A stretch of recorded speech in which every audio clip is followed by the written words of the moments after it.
Assalamualaikum, saya Muhammad Khalid dengan NPM 2021 011 01 Saya akan menjelaskan tentang kerukunan antar sara. Pengertian sara menurut jurnal, mengutip dari Jurnal Ilmu Sosial dan Ilmu Politik Universitas Gadjah Mada oleh Heru Nugroho. Kepanjangan sara merupakan akronim dari suku, agama, ras, dan antar golongan yang tumbuh dan berkembang dalam masyarakat.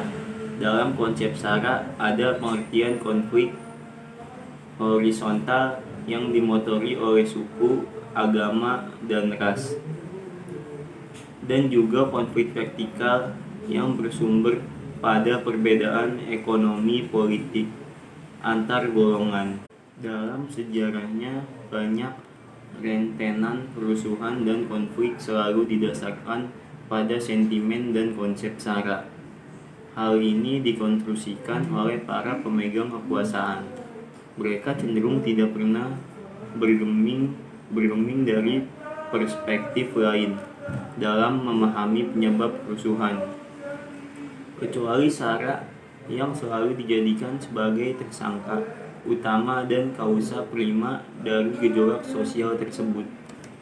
Kategori pertama, yaitu individual, merupakan tindakan sara yang dilakukan oleh individu maupun kelompok. Termasuk di dalam kategori ini adalah tindakan maupun pernyataan yang bersifat menyerang, melegitimasi, melecehkan, dan menghina identitas diri maupun golongan. Kategori kedua, yaitu intensional, merupakan tindakan sara yang dilakukan oleh suatu institusi termasuk negara, baik secara langsung maupun tidak langsung, sengaja atau tidak sengaja, telah membuat peraturan diskriminatif dalam struktur organisasi maupun kebijakannya. Kategori ketiga, yaitu kultural, merupakan penyebaran mitos, tradisi, dan ide-ide diskriminatif melalui struktur budaya masyarakat. Dalam pengertian lain, sara dapat disebut diskriminasi yang merujuk kepada pelayanan yang tidak adil terhadap individu tertentu, di mana layanan ini dibuat berdasarkan karakteristik yang diwakili oleh individu tersebut. Diskriminasi merupakan suatu kejadian yang bisa dijumpai dalam masyarakat manusia. Ini disebabkan karena kecenderungan manusia untuk membeda-bedakan yang lain.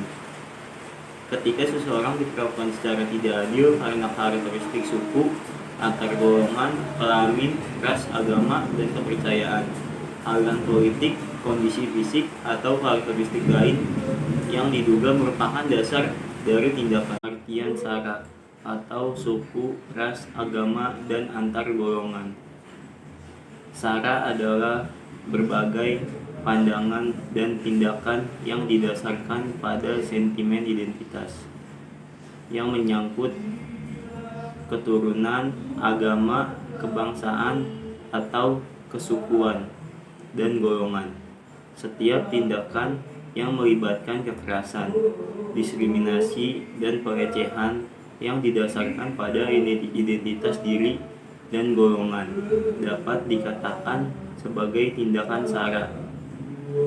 Tindakan ini mengebiri dan melecehkan kemerdekaan dan segala hak-hak dasar yang melekat pada manusia. Sara dapat digolongkan dalam 3 kategori. A. Makna ras. Para ahli antropologi berusaha meneliti sifat politis jenis manusia dengan cara sistematis, mengklasifikasikan Homo sapiens menjadi subjenis atau ras atau dasar lokasi geografis dan ciri-cirinya yang fenotipis atau fisik, seperti warna kulit, besarnya tubuh, bentuk kepala, dan lebatnya rambut. B. Ras sebagai konsep biologis.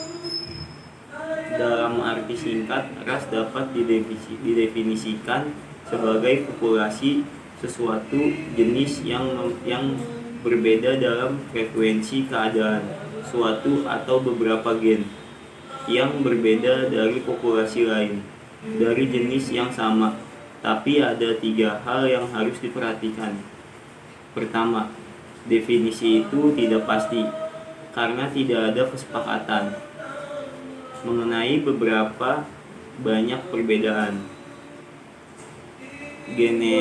genetis yang diperlukan untuk membentuk sebuah ras kedua.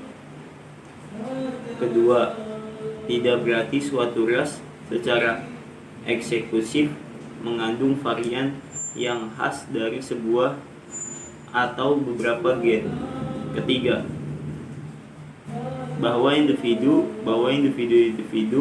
dari ras yang satu belum tentu akan dapat dibedakan dari individu ras yang lain. Suku bangsa. Istilah suku bangsa dalam bahasa Inggris disebut ethnic group jika diterjemahkan secara harfiah menjadi kelompok etnik. Jika sifat kesatuan dari suku suatu bangsa merupakan golongan sebaliknya, menggunakan istilah suku bangsa saja. Konsep yang tercakup dalam suatu istilah suku bangsa adalah suatu golongan manusia yang terikat oleh kesadaran dan jati diri mereka akan kesatuan dari kebudayaan mereka, sehingga kesatuan kebudayaan tidak ditentukan oleh orang luar, melainkan oleh warga kebudayaan yang bersangkutan itu sendiri. Dalam kenyataan, konsep suku bangsa lebih kompleks daripada apa yang diuraikan di atas, karena batas dari kesatuan manusia yang merasa dirinya terikat oleh keseragaman kebudayaan itu dapat meluas atau menyempit sesuai dengan keadaan. Misalnya penduduk Pulau Flores terdiri dari berbagai suku bangsa, yaitu orang Manggarai, Ngada, Sika, Riung, Nagekeo, Ende, Laratuka. Pada dasarnya suatu kelompok etnis mempunyai 6 sifat-sifat sebagai berikut. 1. Memiliki nama yang khas yang mengidentifikasikan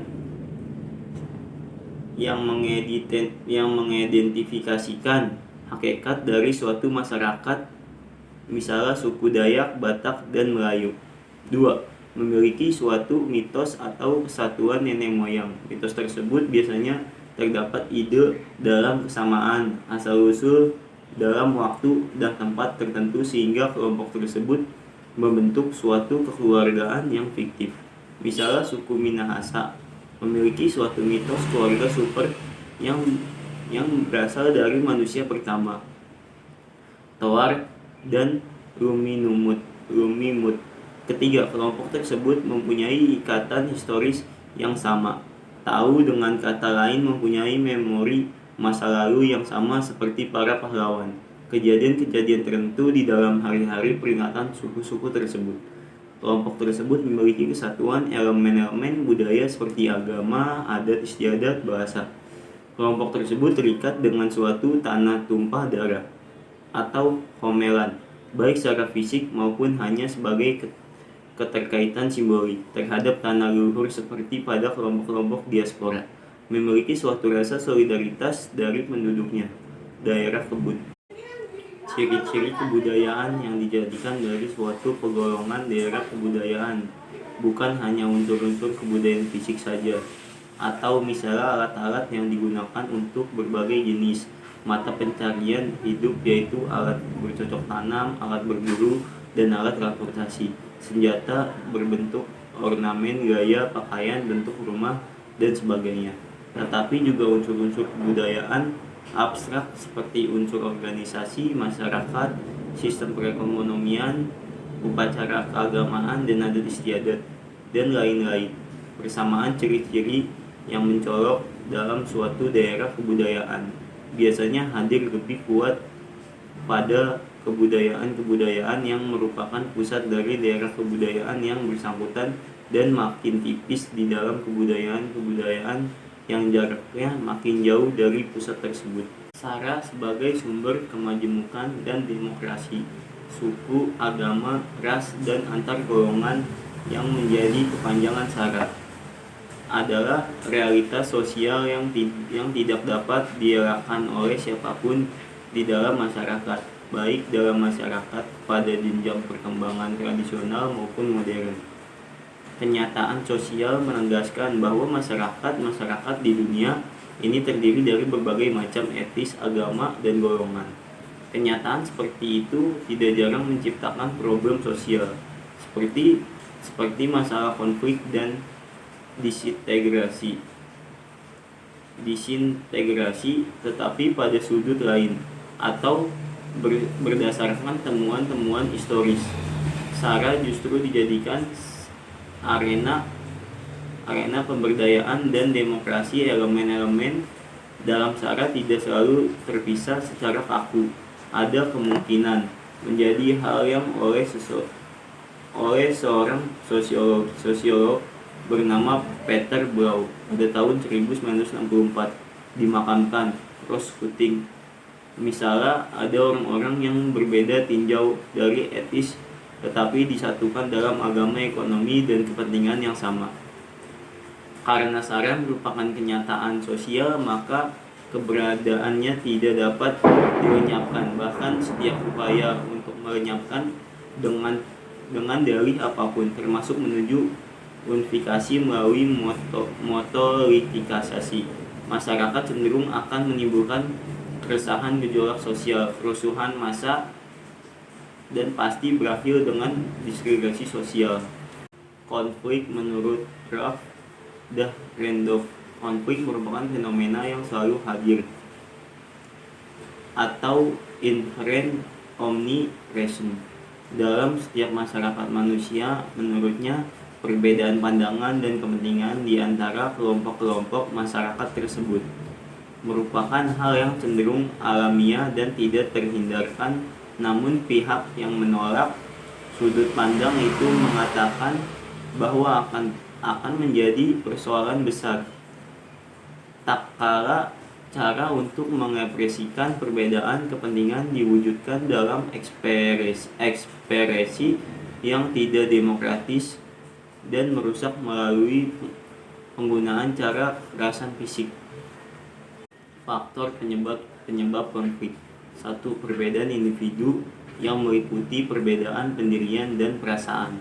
2. Perbedaan latar belakang kebudayaan sehingga membentuk pribadi-pribadi yang berbeda. 3. Perbedaan kepentingan antara individu atau kelompok. 4. Perubahan nilai yang cepat dan meledak dalam masyarakat. Penyelesaian konflik secara sosiologis. Proses sosial dapat berbentuk proses sosial yang bersifat menggabungkan dan proses sosial yang menceraikan. Adapun bentuk penyelesaian konflik: 1. Konsilasi, 2. Mediasi, 3. Arbitrasi, 4. Koersi, 5. Detente.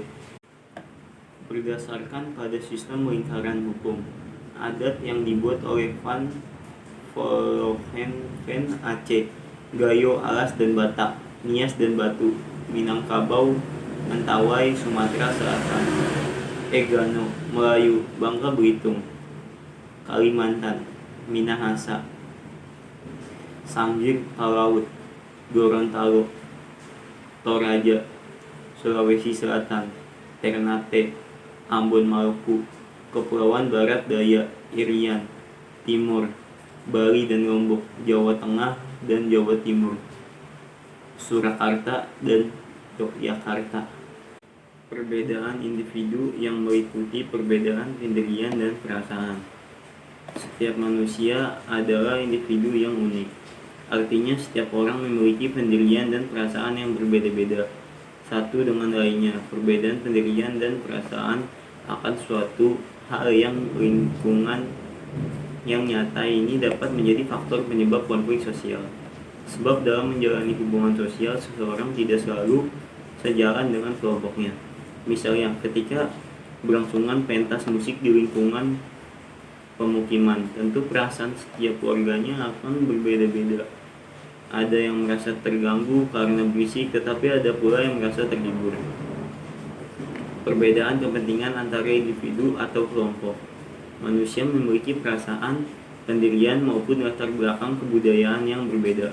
Oleh sebab itu, dalam waktu yang bersama, yang bersamaan masing-masing orang atau kelompok memiliki kepentingan yang berbeda-beda. Kadang-kadang orang dapat melakukan hal yang sama, tapi untuk tujuan yang berbeda-beda. Sebagai contoh, misalnya perbedaan kepentingan dalam hal pemanfaatan hutan, perubahan nilai yang cepat dan mendadak dalam masyarakat. Perubahan adalah sesuatu yang lazim dan wajar terjadi. Tetapi jika perubahan tidak berlangsung cepat atau bahkan mendadak, perubahan tersebut dapat memicu terjadinya konflik sosial. Misalnya pada masyarakat pedesaan yang mengalami proses industrialisasi yang mendadak akan memunculkan konflik sosial. Sebab nilai-nilai lama pada masyarakat tradisional yang biasanya bercocok pertanian secara cepat berubah menjadi nilai-nilai masyarakat industri. Sekian penjelasan dari saya, Muhammad Khalid. Wassalamualaikum warahmatullahi wabarakatuh.